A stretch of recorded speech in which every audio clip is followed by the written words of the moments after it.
Nos vídeos passados eu falei sobre as duas considerações objetivas da verdade do cristianismo, a consideração histórica, presente nas escrituras sagradas e na igreja, e a consideração especulativa, seja ela teológica, seja ela filosófica. Ao falar sobre a igreja, eu aproveitei para fazer uma analogia entre a polêmica de Kierkegaard com a igreja luterana dinamarquesa e a eclesiologia em nossa época, na cultura evangélica brasileira, e estendi um pouco a conversa numa digressão em torno do tema dos desigrejados, ao que falei do igrejar não como um fenômeno objetivo, mas como um processo de apropriação contínuo que inicia na conversão, uma relação absolutamente subjetiva de apropriação da verdade do cristianismo pelo indivíduo em sua relação com Deus. Neste vídeo eu vou explanar sobre a dialética do ser e do devir, para depois tratar da dialética da essência e da existência. Para visitar tais categorias, Kierkegaard recorreu à tradição filosófica grega e medieval e às discussões que se seguiram na modernidade, sobretudo na síntese hegeliana. Roda a vinheta.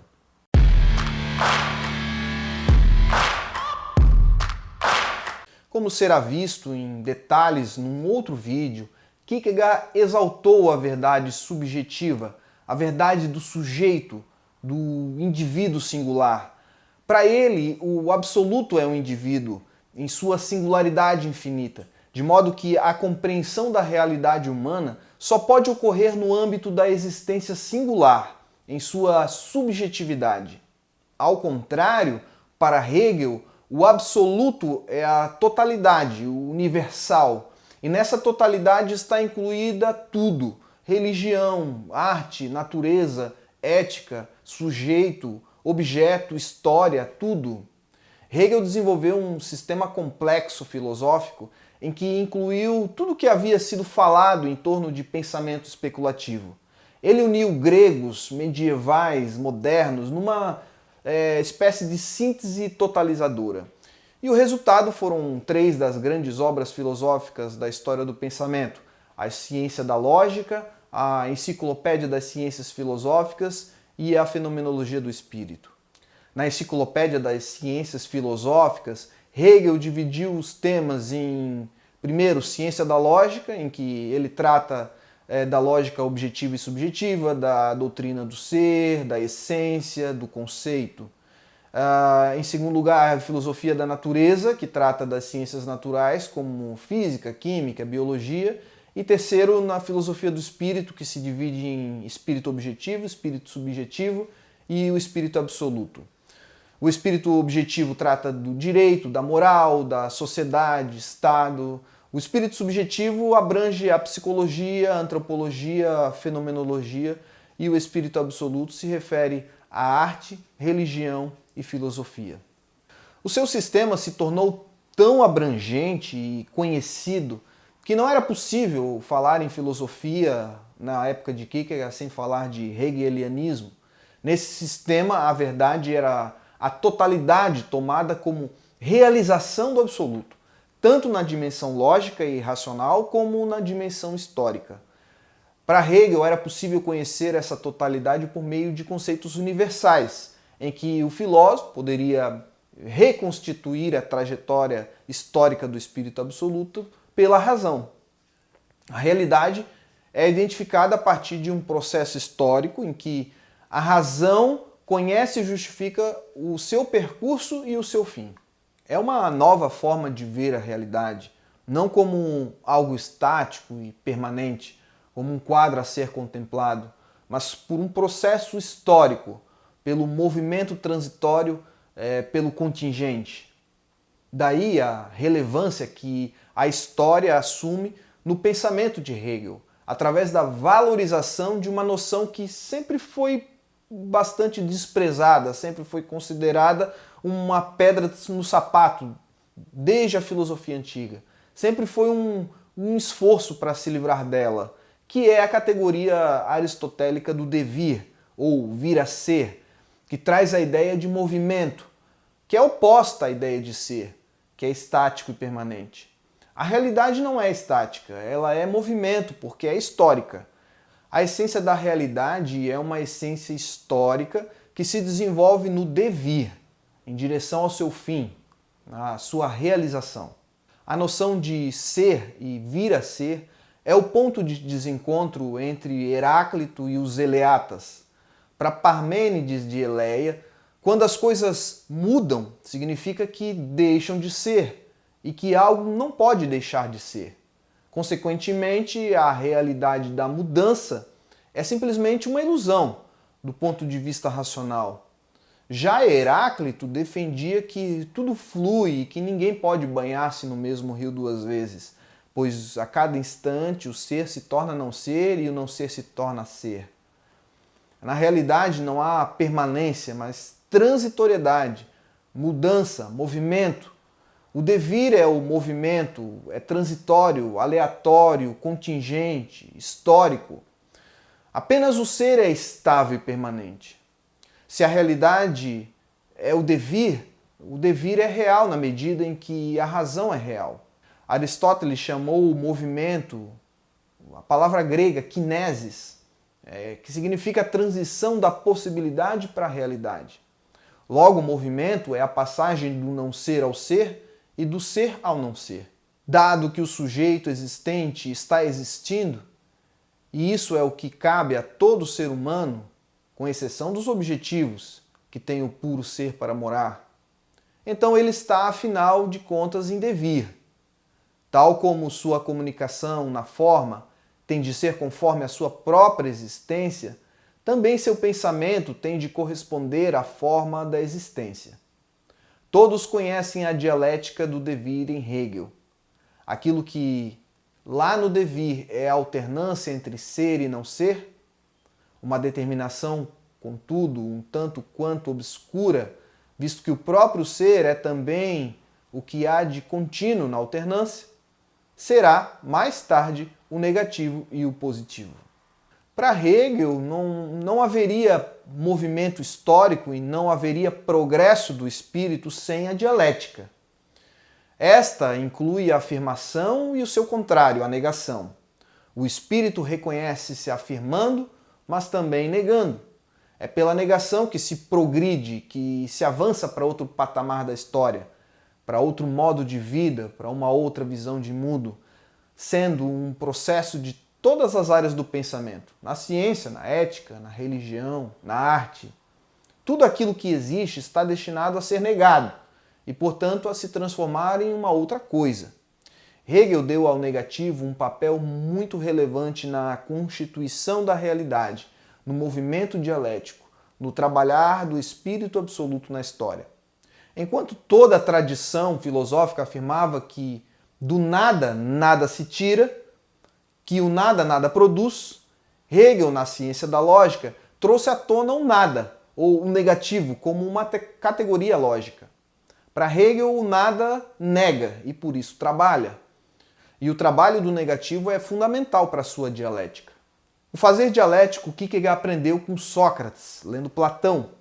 Pode-se dizer o que quiser de Platão, mas foi ele que imortalizou a alma de Sócrates. Platão imortalizou a ideia, e Sócrates imortalizou o parto da ideia, a maiêutica, a dialética do espírito. E eu cito um trecho do livro 7 do Diálogo à República de Platão. Sócrates: ora, caro Glauco, não é então essa área que a dialética executa? Faz parte do inteligível, mas é imitada pelo poder da visão, que, como dissemos, tenta primeiro olhar os seres vivos, depois os astros e, por fim, o sol.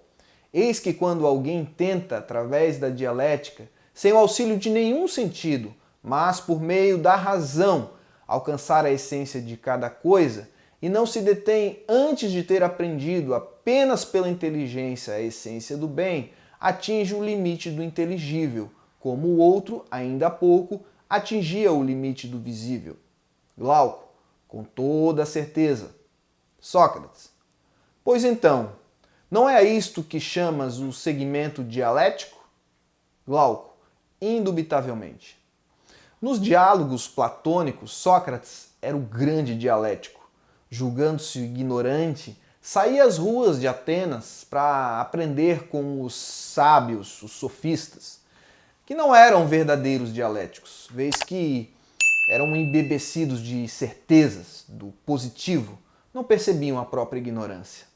Por meio de perguntas afirmativas e negativas e visando sempre convencer o seu interlocutor, ao invés de convencer a plateia, esse seria o ofício da retórica, convencer a plateia.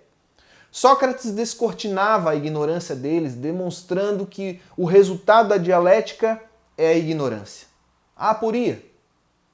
Por essa razão, a grande doutrina de Sócrates era a ignorância.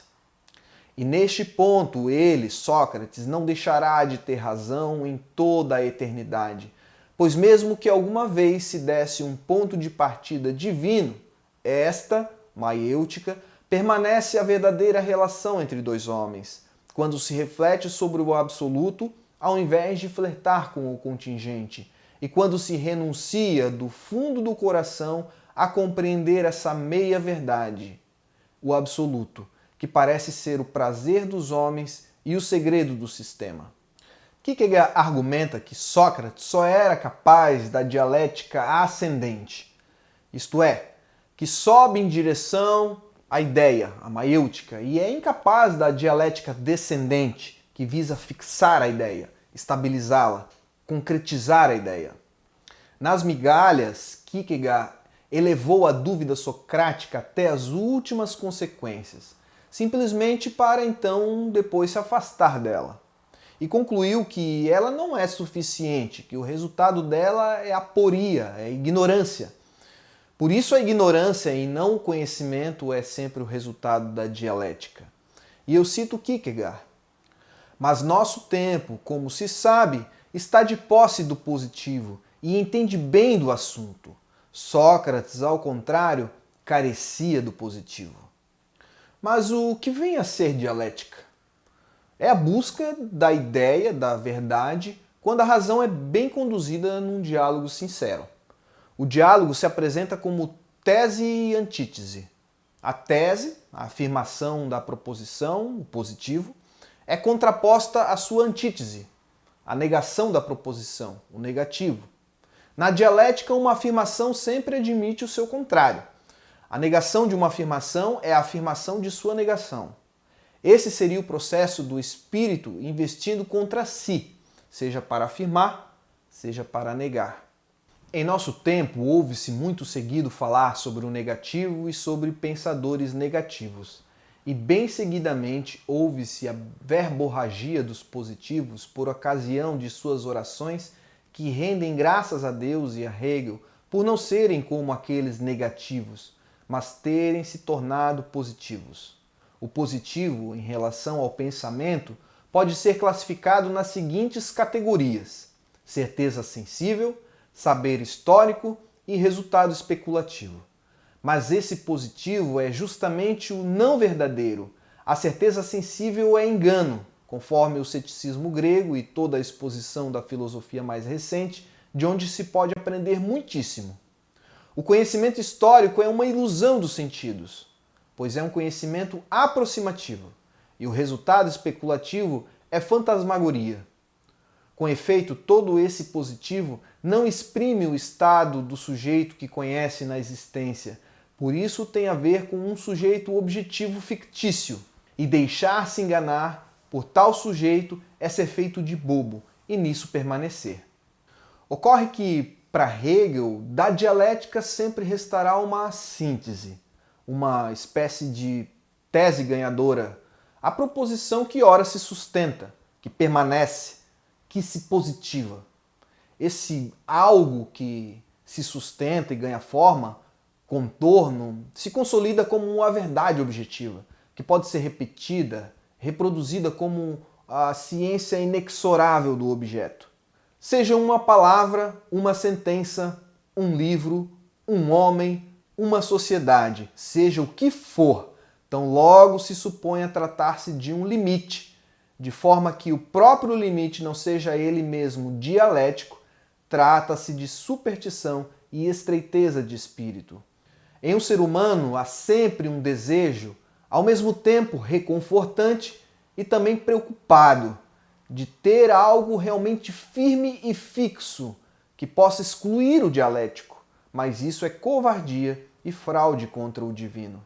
Para ter algo fixo, positivo, é preciso excluir a negação, anular o dialético.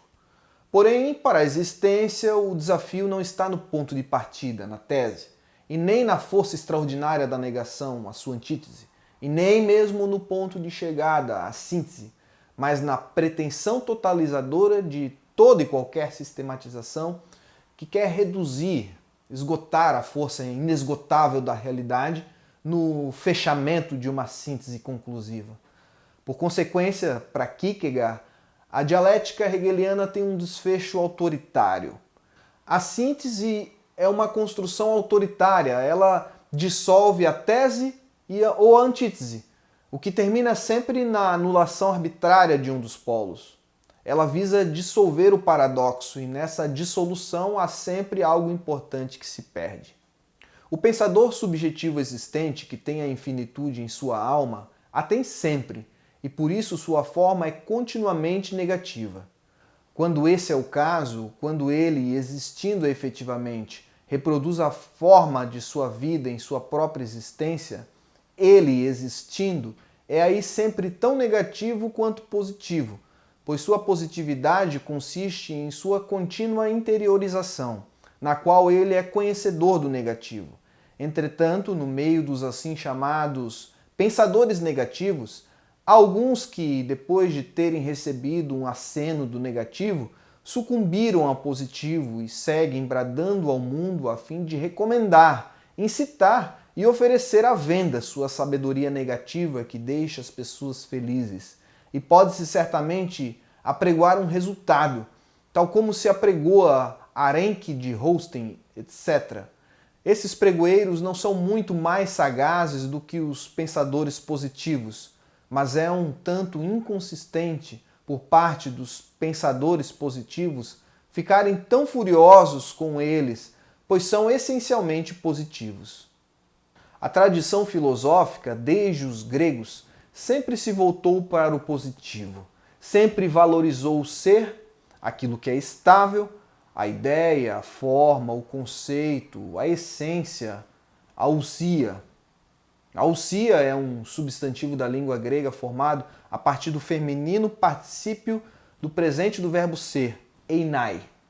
A palavra é traduzida como essência ou substância devido à vulgar tradução do latim. Essência é estabilizar o ser por meio de uma ideia. Em última análise, é o ser aquilo que não muda, que não varia com o devir, com a mudança. Sobre a relação do ser e da essência, eu cito Hegel. O ser é o imediato, uma vez que o saber quer conhecer o verdadeiro, o que o ser é em si e para si, ele não permanece preso ao imediato e suas determinações, mas atravessa com o pressuposto de que atrás desse ser há ainda outra coisa que não o ser mesmo, que esse pano de fundo constitui a verdade do ser. Esse conhecimento é um saber mediado, pois ele não se encontra imediatamente junto a e na essência, mas começa por outro, pelo ser, e tem de fazer um caminho prévio, o caminho de ultrapassar o ser, ou antes de penetrar no mesmo. É somente quando o saber se interioriza desde o ser imediato que ele, por meio dessa mediação, encontra a essência.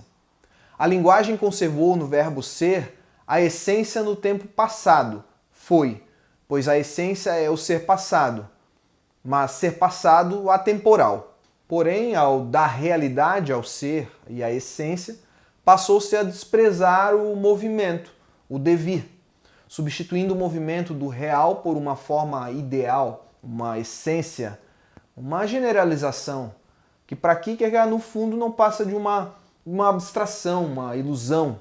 Portanto, para uma tradição filosófica que acha que pode sempre passar do vir a ser ao ser, o devir pode ser superado. Se não realmente, então, do ponto de vista do pensamento, da ideia, do racional.